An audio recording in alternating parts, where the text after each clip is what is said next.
भक्त इसे जाना जितेही उदास, भक्त इसे जाना जितेही उदास, गेले आशा पाश निवारुणी, विषय तो त्यांचा झाला नारायण, नावडी जनधन माता पिता, निर्वाणी गोविंद असे मागे पुढे, निर्वाणी गोविंद असे मागे पुढे, काहीच साकडे पडून दी, विषय तो त्यांचा झाला नारायण, नावडे जनधन माता पिता.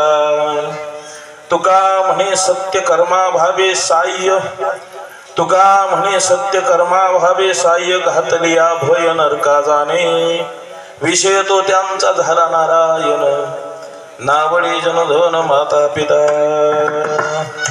मंगलम भगवान विष्णु, मंगलम गरुडध्वजा, मंगलम पुंडरीकाक्षो, मंगलायतनो हरिः.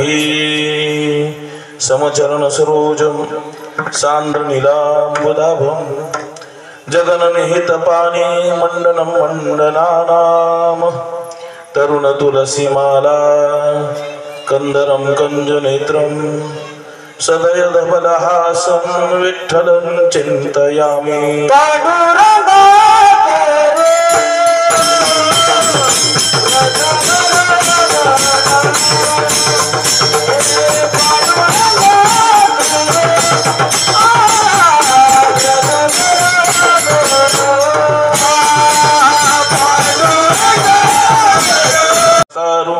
बाबाजी सद्गुरुदास का प्राप्त स्थळी प्राप्त होईल।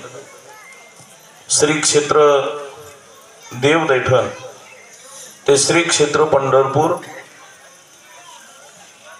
श्री सद्गुरु संत श्रेष्ठ निमराज महाराजांचा पालखी सोहळा वर्ष 362 दिवस आजचा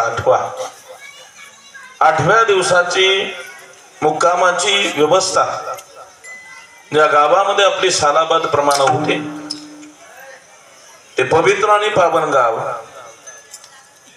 श्री क्षेत्र करपडी, करपडीचा असणारा संपूर्ण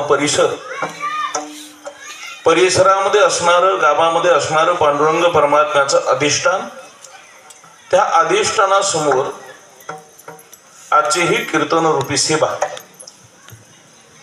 नियमाप्रमाणे संपन्न होत असताना सेवेकरता निवडलेला अभंग इंद्रायणीच्या काठी वसलेले एक छोटस गाव, ज्या गावाचं नाव देहू आहे।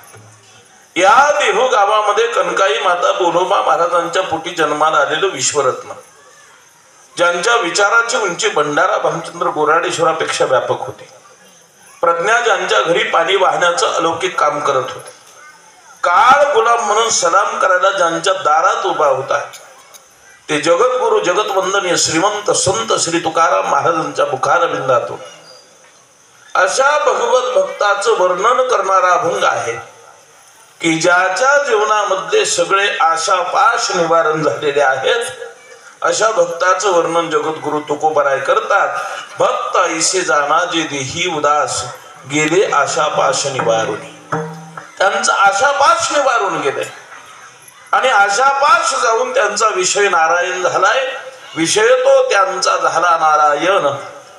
मग त्यांना काही आवडत नाही, ना आवडे जनधन माता पिता, जनधन माता पिता कशाची आसक्ती राहिली नाही। मग त्यांचा विषय नारायण झाल्यामुळे झालं काय, भगवान परमात्मा त्यांचा सांभाळ करू लागला। निर्वाणी गोविंद असे मागे पुढे काहीच साकडे पडवणे, त्यांच्या जीवनामध्ये काही संकटच निर्माण झालं नाही। त्यांचं निवारण करण्यासाठी मागे पुढे भगवान परमात्मा उभा राहिला आणि असे भगवत भक्ती तुम्ही आम्ही जीवनात करावी, सत्कार्याला मदत करावी। जर चुकून तुम्ही आम्ही सत्संगाची किंवा सत्कार्याची साथ सोडली आणि तुम्ही आम्ही पापाला साथ द्यायला लागलो तर घातली या भय नरका जाणे। म्हणून कर्म करायचं असेल तर सत्य करा, चांगल्या कर्माला सहाय्य करायचं, वाईट कर्म जर चुकून केलं तर भागीदार आपणही होणार आहे। तुका म्हणे सत्य कर्माभावे सहाय्य घातली या भय नरका जाणे, हा अभंगाचा सरळ अर्थ। विठ्ठल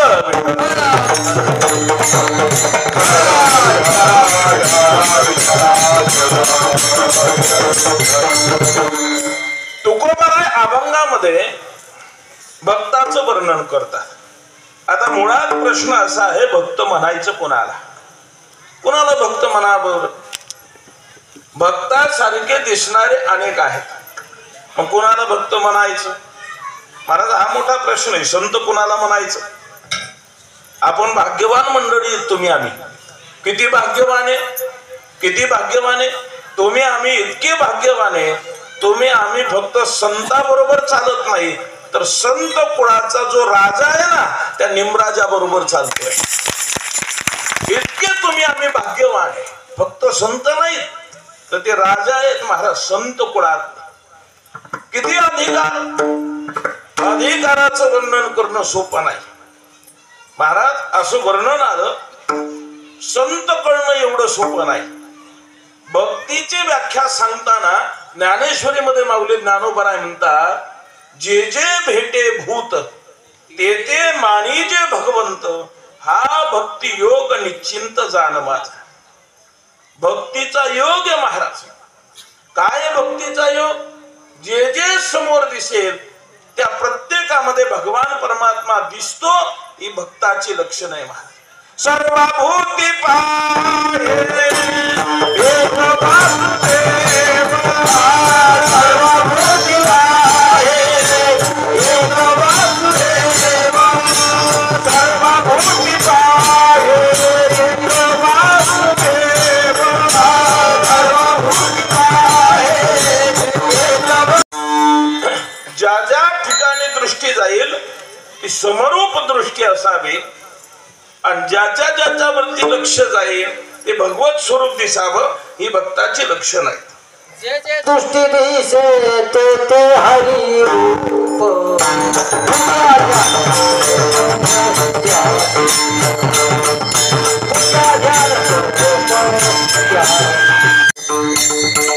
जे डोळ्यानं दिसेल त्याच्यामध्ये राम पाहायचा आहे. जो कितीतरी प्रमाण आहेत महाराज, पण आपल्याकडे वेळ कमी म्हणून प्रमाण थोडी कमी. दृष्टीनं जे जे दिसेल ते भगवत स्वरूप. विठ्ठल जळीस तरी भरला, रिता ठाव नाही उरला, आज मी दृष्टीने पाहिला विठ्ठलची विठ्ठल. सर्वाभूती पाहे एक वासुदेव. प्रत्येक ठिकाणी देवाला पाहणं ही अनुभूती ज्या वेळेला येते ना, भक्तपणाचं लक्षण आहे महाराज, भक्ताचं लक्षण आहे. भक्ताला सर्वत्र पांडुरंग दिसतो, पण भक्त होणं सोपं नाही. आता झालंय कसं माहिती का, भक्त ओळख ना अवघड आहे. भक्त कुणाला म्हणावा हा मोठा प्रश्न आहे. आबा कुणाला म्हणायचं? हा, गळ्यामध्ये 5-25 माळा घातल्या मग भक्त, कपाळाला कपाळभर गंध लावला हा मग भक्त, हा डोक्यात टोपी घातली मग भक्त. टिळे टोपी माळा देवाचे कपाळ, माळा देवाचे कपाळ, टिळे टोपी माळा देवाचे कपाळ,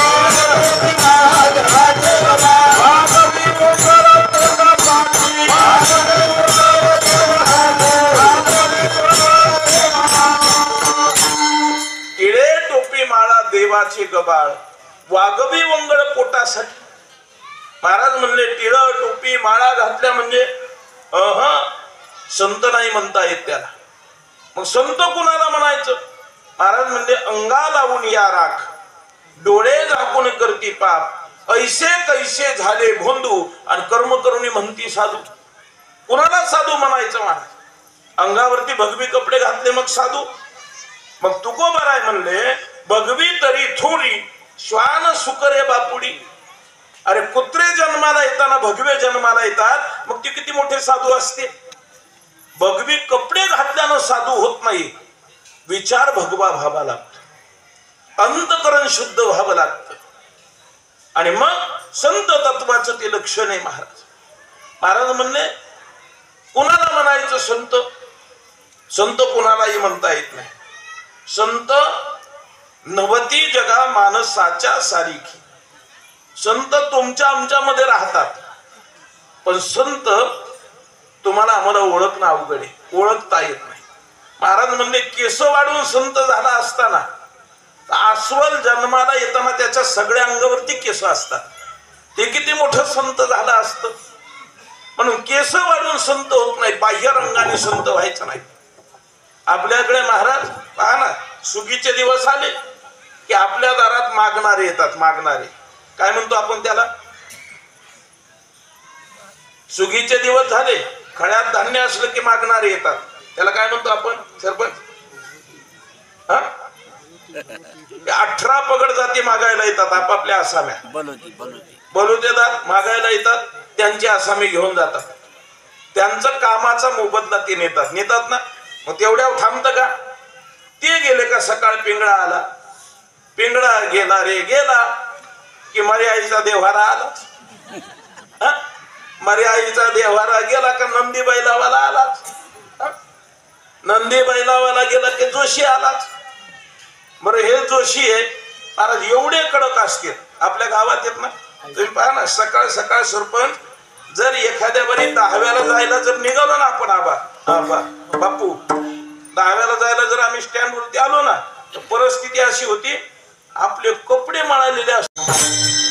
भक्त ऐसे जाना जे देही, कसे ऐसे जाना जे देही उदास. देहावरती उदास आहे. पंढरपूरची वारी भरली. कुणाला म्हणायचं देहावरती उदास संत? ऐका, बारकाई नाही का? पंढरपूरची वारी भरली आषाढीची. अनेक संतांच्या दिंड्या पंढरपूरमध्ये आल्या. अनेक संत पंढरपूरमध्ये दाखल झाले. संतांची मांदियाळी जशी पंढरपूर गर्दीनं फुलून गेलं. जिकडे पाहायचं तिकडं वारकरीच वारकरी. जुनं पंढरपूर, कौलाच्या पेठा आणि त्या पेठामधून वारकऱ्यांची लगबग सुरू होती. कुणाला म्हणायचं भक्त? ऐका, अनेक संतांची मांदियाळी जमल्यामुळे भगवान परमात्म्याला आनंद झाला. देवाला आनंद होतो. जसं आता तुम्ही आम्ही पांडुरंगाच्या जसं जसं जवळ जाऊ ना, तसं तसं तुम्हाला आम्हाला जशी उर्मी आनंद होतो ना, तसा देवालाही भक्त जवळ आल्यानंतर आनंद होतो. तो तुमची आमची वाट पाहतो. वाट पाहे उभा भेटीची आवडी, कृपाळू तातडी उतावी. तो उतावीळ झालाय तुमची आमची वाट पाहतो. त्याला भक्त संत गोळा झाले, आनंद वाटला. आनंदाच्या भरामध्ये रुक्मिणी आईसाहेबाला सांगतो, भगवान परमात्मा, ऐक रुक्मिणी, हे तुकोबराय देहूचे अधिकारी संत आहेत. हे नाथ बाबा हे पैठणचे अधिकारी संत आहेत.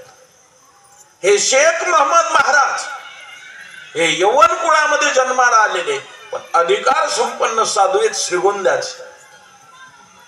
हे निमराज महाराज हे अधिकार संपन्न साधू आहेत श्रीगोंदा तालुक्यातले देवदैठणचे. रुक्मिणी आईसाहेबांना भगवान परमात्म्यानं सांगावं. रुक्मिणी आईसाहेब म्हणल्या, खरंच तुमचे हे अधिकार संपन्न आहेत का? मला थोडी परीक्षा पाहावी वाटते. भगवान परमात्मा म्हणले, रुक्मिणी, अगं ते माझे भक्त आहेत, ते माझे संत आहेत, त्यांची तू काय परीक्षा पाहणार? रुक्मिणी आई म्हटल्या, मी पाहते परीक्षा. रुक्मिणी आई साहेबानं भगवंताची आज्ञा घेतली आणि डोक्यावरती पाटी घेतली. पाटी घेऊन रुक्मिणी आई साहेब एका रस्त्याला ती पाटी मांडून बसली. बराच वेळ झाला, पाटी उघडली नाही आई साहेबांना. संतांची मांदियाळी एका पाठीमागून एक संत येत होते. रुक्मिणी आईला वाटलं, कुणाची परीक्षा पाहावी, कुणाची परीक्षा पाहावी. आणि तेवढ्यामध्ये सद्गुरु श्री संत निमराज महाराज आले. रुक्मिणी आई साहेबांनी हाका मारली, ओ बाबा, ओ वारकरी महाराज, इकडे येता का? माझ्या निमराज महाराजांनी रुक्मिणी आई साहेबांना विचारलं, आई काय काम आहे? काय काम आहे? सांगितलं, माझं घरी तहानं लेकरू आहे, तहानं लेकरू आहे माझं घरी. बराच वेळ झाला मी विकण्यासाठी इथं बसले, पण माझ्या लेकराला भूक लागली असेल. आईचं अंतकरण आहे माझं. गार हिंडते आकाशी, लक्ष तिचे पिलापाशी. अवस्था माझी तशी झाली. बाबा काहीच करू नका, गिराईकही देऊ नका, विकूही नका, पण पंढरपूर आहे, माझ्या पाठीला राखण थांबता का जरा वेळ? मी माझ्या लेकराला पाजून येते. निमराज महाराज म्हणले, येतो ना, थांबतो मी इथं, काय अडचण नाही, या तुम्ही. आई साहेब गेल्या आणि निमराज महाराज त्या पाठीला राखण बसले. फक्त पाठीला राखण नाही बसले, तर मुखात भगवान परमात्म्याचं नामचिंतन. साधूच्या मुखात एकच विषय, भगवान परमात्म्याचं नामचिंतन, अभंगाचं दुसरं कडवा. विषय तो त्यांचा, विषय तो त्यांचा. संत भक्त विषय नारायण झालेला असतो, विषय तो त्यांचा झाला नारायण. महाराजांनी पाठीच उघडली नाही. महाराज बसले, श्री विठ्ठल जय विठ्ठल, श्री विठ्ठल जय विठ्ठल, श्री विठ्ठल जय विठ्ठल.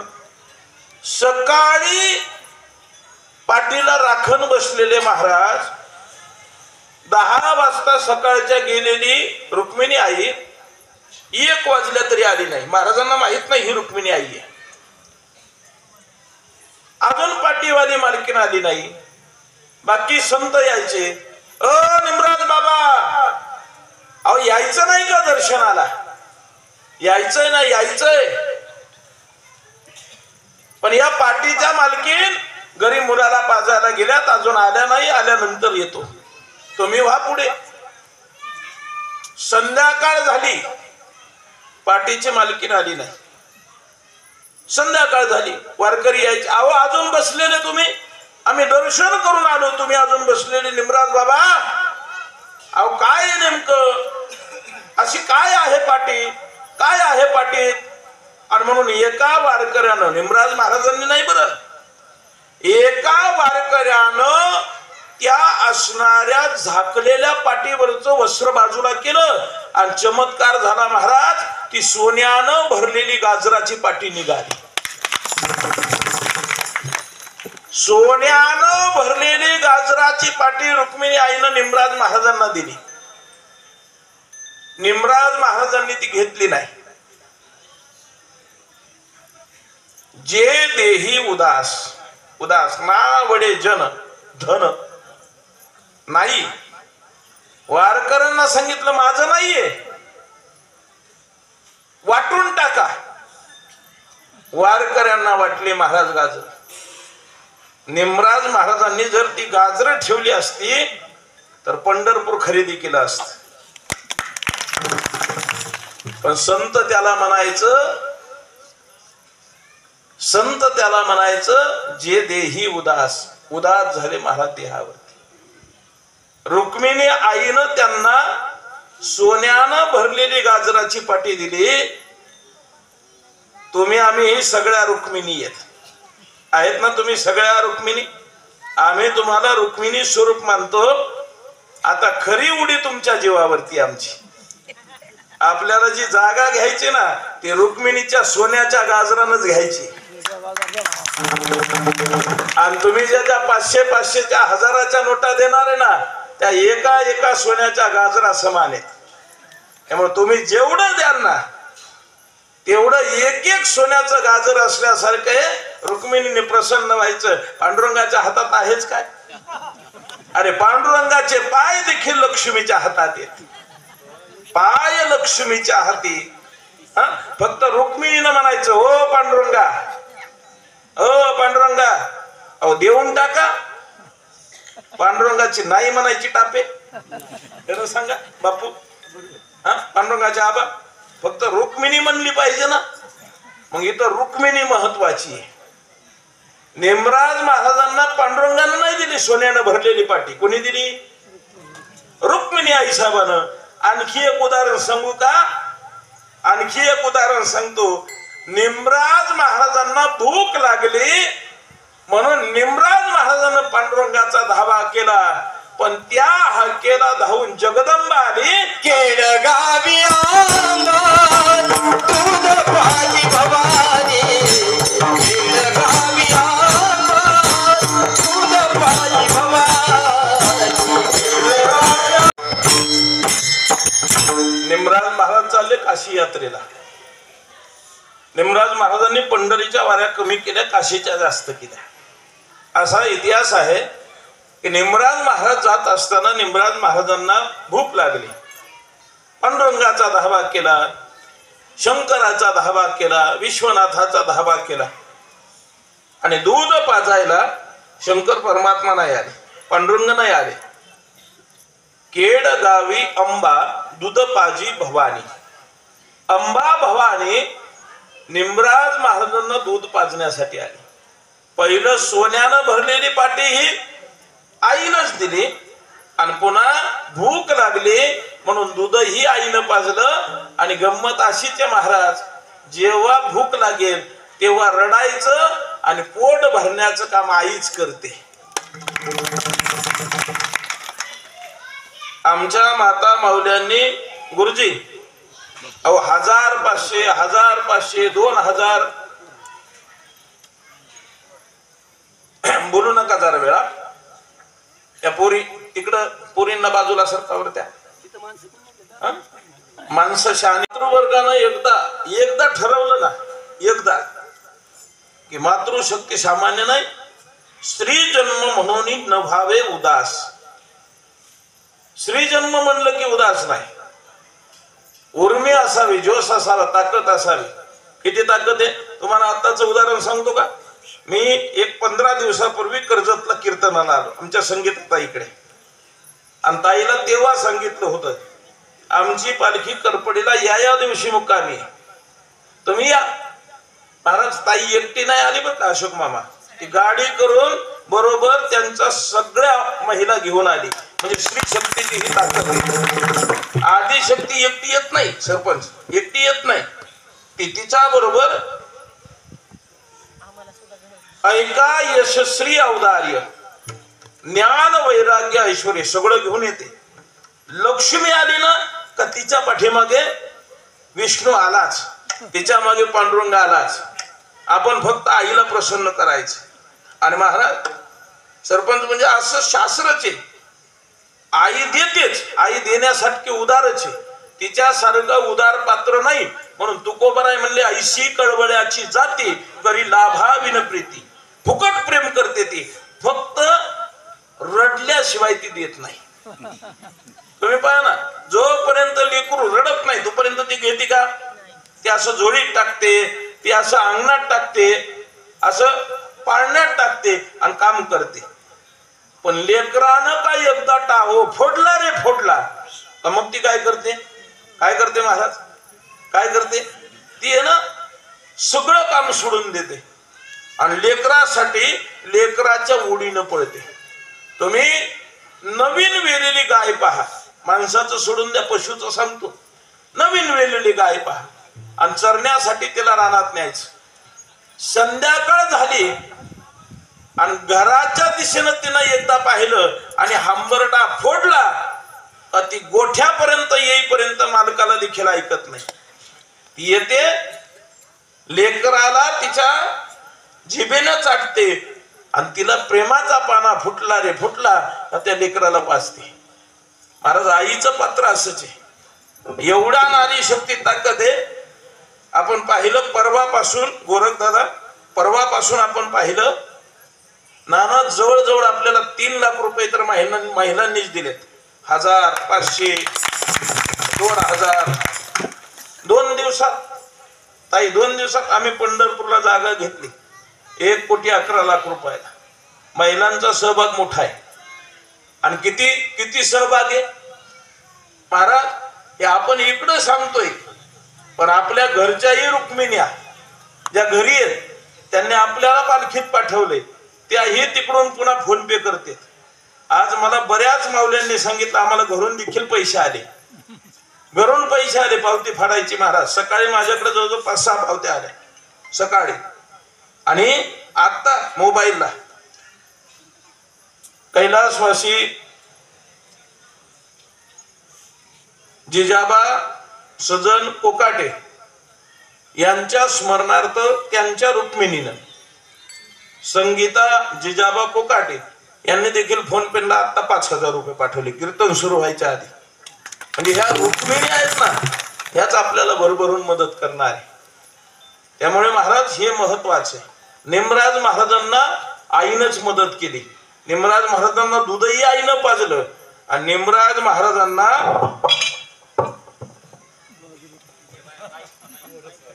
गाजराची पाटी ही आईनच दिली. आणि निमराज महाराज एवढे अधिकारी की निमराज महाराजांच्या पाठीमागे पुढे भगवान परमात्मा सतत राहत होता. एवढा अधिकार सद्गुरु निमराज महाराजांच्या जवळ होता. महाराज 3ऱ्या कडव्यामध्ये सांगतात निर्वाणी गोविंद असे मागे पुढे काहीच साकडे पडवले नाही. महाराज भगवान परमात्मा अशा भक्ताच्या जवळ असतो. जवळ म्हणजे कुठे, मागेही तोच असतो आणि पुढेही तोच असतो. मला सांगा आपण चाललोय कोणासोबत चाललोय, महाराजांसोबत चाललोय, निमराज महाराजांसोबत. आणि निमराज महाराजांच्या पुढे कोण आहे, देव आहे. आणि माग कोण आहे, देवच आहे ना. निर्वाणी गोविंद असे मागे पुढे काहीच साकडे पडून येत. काय साकडं पडणार आहे महाराज, अहो एवढं थेंबे थेंबे तळे साचे आमच्या रामभाऊनं फक्त येवतीच्या सरपंच आज संध्याकाळपर्यंत 2.25 लाखाच्या पावत्या केल्यात. कालच्या सोडून द्या, आजच्या येवती ग्रामस्थांनी फक्त आज काल दिलं ते वेगळं, पण आज 2.25 लाख रुपये जमा करून दिले. 2.25 लाखासाठी एवढ्या टाळ्या सोपं आहे काय? 2.25 लाख एका गावानं.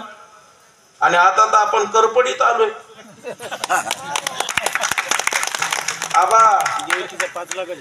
आबा सारखा 5 लाख 11 धरलेत आम्ही बापू. एक शनिवार आम्हाला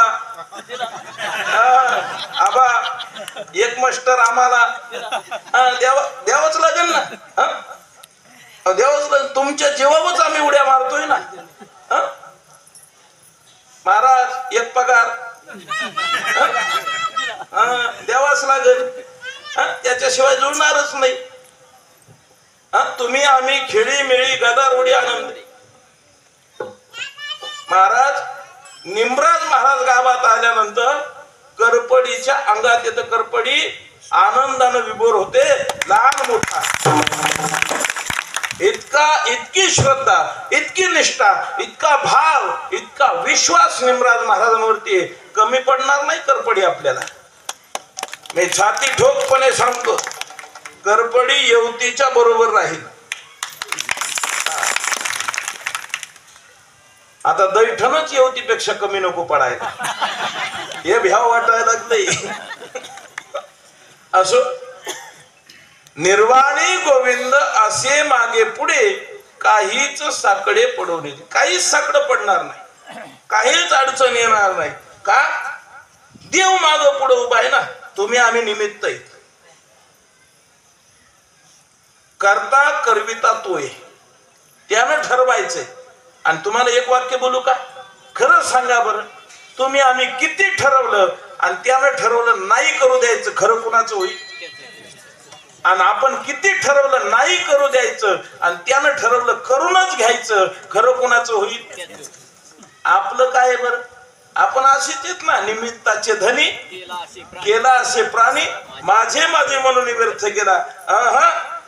मग महाराज एक विनंती करतो, ज्या देवाच्या रस्त्याला निघालं ना, त्या देवाची शपथ तुम्हाला खरं सांगतो, तो देव असा आहे, दिलं तर महाराज तो इतकं देतो माप नाही. आणि त्यानं ठरवलं ना, तो होत्याचं नव्हतं करायलाही त्याला वेळ लागत नाही. त्याचं पहा ना महाराज तुम्ही, त्याचे अनेक उदाहरण तुम्हाला पुराणामध्ये भेटतील. कधी काय तुम्हाला एक सांगू, कधी काय होईल सांगता येत. महाराज अहंकार आपल्या संपत्तीचा येऊनच द्यायचा नाही. आपल्याकडे आहेच काय? तुम्ही बारकाईनं पहा, राम राजा होणार होते. राजा दौंडी दिली होती का नाही? राम राजा होणार, राज्य सिंहासनावरती बसणार. त्यानं ठरवलं नाही बसू द्यायचं. राम देवच होता ना, तरी नाही बसू द्यायचं ठरवलंय. रामाला राज्य सिंहासनावरती बसता आलं? कधी कुणाचा दिवस बदलेल सांगता येत नाही. म्हणून आपल्याकडे एक मन आहे, श्रीमंती आली माजायचं नाही आणि गरिबी आली लाजायचं नाही. फाटके असावे, धुवून नेटके असावेत, आपल्या आपल्या जवळ असावे, स्वच्छ असावे. स्वच्छ मनानं परमार्थ करायचा महाराज. स्वच्छ आपल्याला जेवढा करता येईल ना तेवढा. तुम्हाला एक वाक्य बोलू का? माझा एक व्हिडिओ व्हायरल झाला होता पाठीमागे, जवळजवळ 25 मिलियन पर्यंत गेलता. म्हणजे 25 कोटी लोकांनी पाहिला तो व्हिडिओ. त्या व्हिडिओची वाक्य अशी होती महाराज, वाक्यच अशी होती, सत्कार्याला मदत करा. परमार्थ असा आहे महाराज, चिकाटीनं करावा लागतो. परमार्थ उच्च कोटीचा असावा लागतो आणि परमार्थ उच्च कोटीचा करण्यासाठी सत्कार्य करावं लागतं. महाराज पुन्हा एकदा वाक्य बोलतो, ऐका. आयुष्यामध्ये आपण कमावलेल्या संपत्तीमध्ये 6% वाटा दान धर्मासाठी असतो. आपण 100 रुपये कमावले तर त्यातले 6 रुपये दान करायचे असतात. किती? 6 रुपये. ते देवाचेच असतात. कुणाचे असतात? मग एक वाक्य बोलतोय का, ज्यानं देवाचं, भावाचं आणि गावाचं खाल्लं त्याचं कधीच चांगलं होत नाही. आपण 6% देवाचं दान करा. ते दान करावं लागेल आणि मगच आपल्याला समाधान मिळेल. तोपर्यंत समाधान आपल्या जवळ देखील येणार नाही, जवळ येणार नाही. सुदाम देवानं फक्त भगवंताचे हरभरे खाल्ले होते. हरभरे भगवंताच्या वाट्याला सांदीप आणि ऋषींनी हरभरे दिले. सर्पण आणायला लावले भगवान श्रीकृष्ण सुदाम देवाला. आणि भगवान श्रीकृष्ण बाहेर गेले म्हणून सुदाम देवाकडे भूक लागेल म्हणून सुदाम देवाला 1 पसा आणि भगवान श्रीकृष्णाला 1 पसा हरभरे दिलेत. पण सुदाम देवाला असं वाटलं बाहेर गेल्यानंतर गुरुजीने दिलं दोघांना, पण श्रीकृष्णाला कुठं माहितीये की आपल्याला दिलेत. सुदाम देवानं दोघांचेही एकट्यानं छानले आणि त्याचा परिणाम एक राजा झाला आणि एकाला मागावं लागलं. महाराज, परिस्थिती अशी आहे, आपण कमावलेली संपत्तीतले 6% दान करावं लागतं. जुन्या काळात लोक दान करायचे. आता आपल्याकडून दान होतंय का? तुम्ही पहा ना, जुन्या काळात 100 150 एकर शेती होती का नाही? बरं, बैलानं करायची. ट्रॅक्टर होता का? नाही, बैलानं करायची. मोठा हाकायचा, जिथपर्यंत सारणीनं पाणी जाईल आबा तिथपर्यंत सारणीनं भरायची. पेरायची जमीन सारणीनं भरायची, मोठा हाकायचा. धान्य कोळपायचं, ते पीक कोळपायचं आणि कोळपलं एकदा का पुन्हा चांगलं फुलवऱ्यात आलं की त्याचं राखण करायचं. पाखरापासून राखण करायचं. एकदा ते हातानं काढायचे, काढणे हातानं करायची आणि काढणे हातानं केली का खड्यामध्ये ती कणस साठवायची. खड्यामध्ये आणायची, बैलगाडीने साठी करून ती खड्यात आणायची. मशीन नव्हती. मग बैलानं पात हाकायची आणि पात हाकून धान्य तयार करायचं ना धान्य तयार करायचं. आणि मग एकदा रास तयार व्हायची. एकदा खड्यात धान्याची रास तयार झाली, मी आधी सांगितलं, मग मागणाऱ्यांची गर्दी होती का नाही? प्रत्येक जण यायचा मागायला. मला सांगा, अन्नदान होतं की नाही जुन्या काळात लोकांकडून? आता मला खरं सांगा, 1 वर्षात तुमच्या दारात नंदी बैलावाला मागायला आला का? खरं सांगा, 1 वर्षात तुमच्या दारात मर्याईचा देव्हारा आला का आम्हाला वाढ म्हणून म्हणायला? खरं सांगा, तुमच्या दारात कोण आलं बरं आम्हाला वाढ म्हणणारा? कोणीच आलं नाही. मग तुमच्या आमच्या हातून काय दान झालंय? महाराज, काय दान झालं? दानच झालं नाही. जर दान झालं नाही तर तुम्हाला आम्हाला पुण्य कसं मिळेल? मग आता ते पुण्य तुम्हाला 1 वर्ष 2 वर्ष 4 वर्ष 5 वर्ष झालं. खरं सांगा, 5 वर्षात नंदी बैलावाला तुमच्या दारात आलाय? 5 वर्षात कोणता मागणारा तुमच्या दारात आलाय? नाही. मग तुम्ही दान केलं का 5 वर्ष? खरं सांगा, तुम्ही दान केलंय का 5 वर्ष? मग आता ती सुवर्ण संधी आपल्याला आली. काय आली? दान करायची. आता 5 वर्षाची कसर आपल्याला आता काढायची. 1,500 घेतलेत ना लाडक्या बहिणीचे महिन्याला, मग 5 वर्षाची कसर काढायची आपल्याला. गणित करा ना, 1,500 गुणिले 12 गुणिले 5 वर्ष, तेवढी कसर काढायची आपल्याला. थेंबे हळूहळू का द्यायचं होय ना, पण द्या हे तुम्हाला विनंती करतो. संप्रदायाच्या नियमाप्रमाणे भजन करू. विठोबा रघुमाई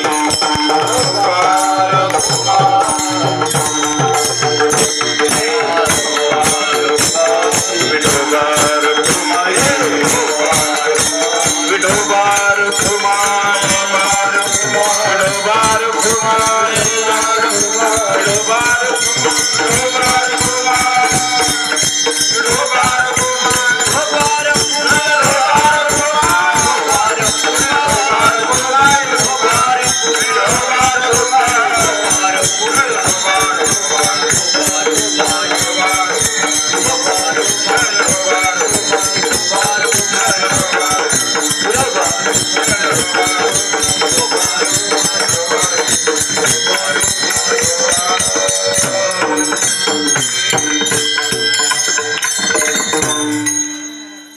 अभंगाचा भाव सांगता सांगता जे काम करायचं होतं त्या कामाकडे निघालो. काम एवढंच आहे, आपण जाईपर्यंत पंढरपूरच्या जागेचा व्यवहार पूर्ण व्हायला पाहिजे एवढीच इच्छा आहे. म्हणून अट्टहास बरं. आणि त्याच्यासाठी तुम्हाला कळकळीने विनंती करतोय. आपण किती द्या, शेजारच्याला द्या म्हणा. काय म्हणा? शेजारच्याला द्या म्हणा. काय म्हणा? आपण किती द्या, पण शेजारी, तुमच्या शेजारी कोणी बसलं ना, काय म्हणायचं? मी दिले, तुम्हीही. आणि तुमच्या जिथं जिथं ओळखी येत ना, म्हणजे आता काय संध्याकाळी सगळेच वारकरी इथं झोपत नाहीत. तुमच्या ध्यानात आलं मला काय बोलायचे, तिथं गेले ना, तिथंही म्हणायचं आम्ही जागा घेतली, द्या.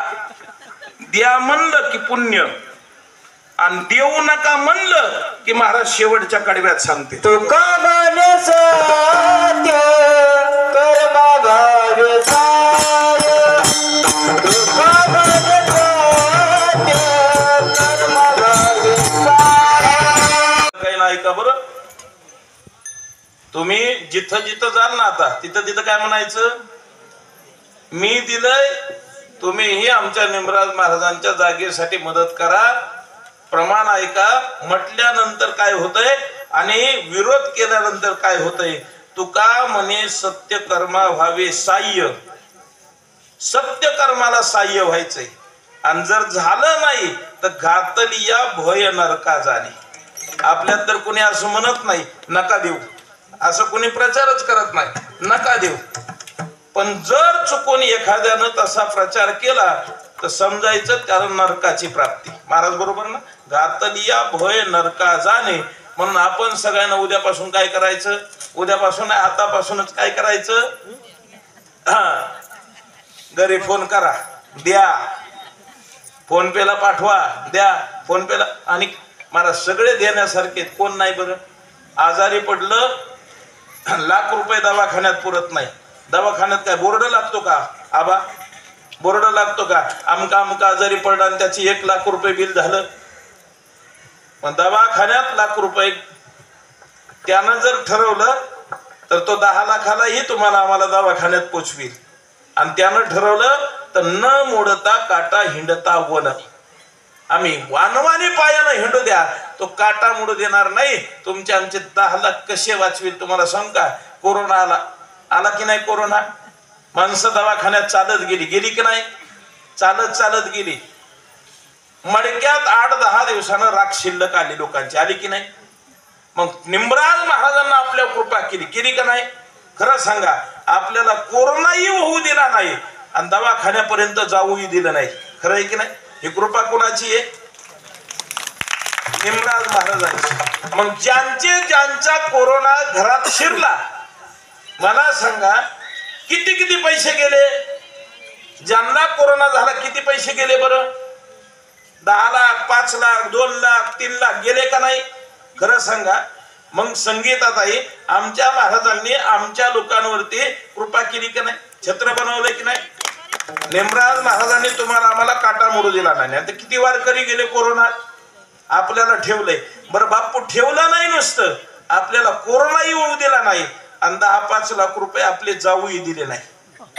मग जर त्यानं ठरवलं असतं याचे 10-5 लाख रुपये घालवायचे, घातले असते की नाही? मग आता त्यानं वाचवलेत ना आपले, मग त्याचे त्याला द्यायला पाहिजेत ना? खरं सांगा, द्यायला पाहिजेत ना? नाही दिले तर पुन्हा येणारे व्याजा सकट वसूल करीन तो. तुम्हाला सांगतो द्यावंच लागेल, आपल्याला द्यावंच लागेल. त्याला द्यायचंच. महाराज निमराज महाराजांसाठी ज्यांनी मदत केली त्यांचं ऋण व्यक्त करू. 10 मिनिटं आधी थांबतो, वेळेपेक्षा 10 मिनिटं आधी थांबू. आज ज्यांची वर्गणी आली त्यांचे काही 2-5 सन्मान घेऊ. संप्रदायाच्या नियमाप्रमाणे एकदा भजन. ज्ञानेश्वर आऊले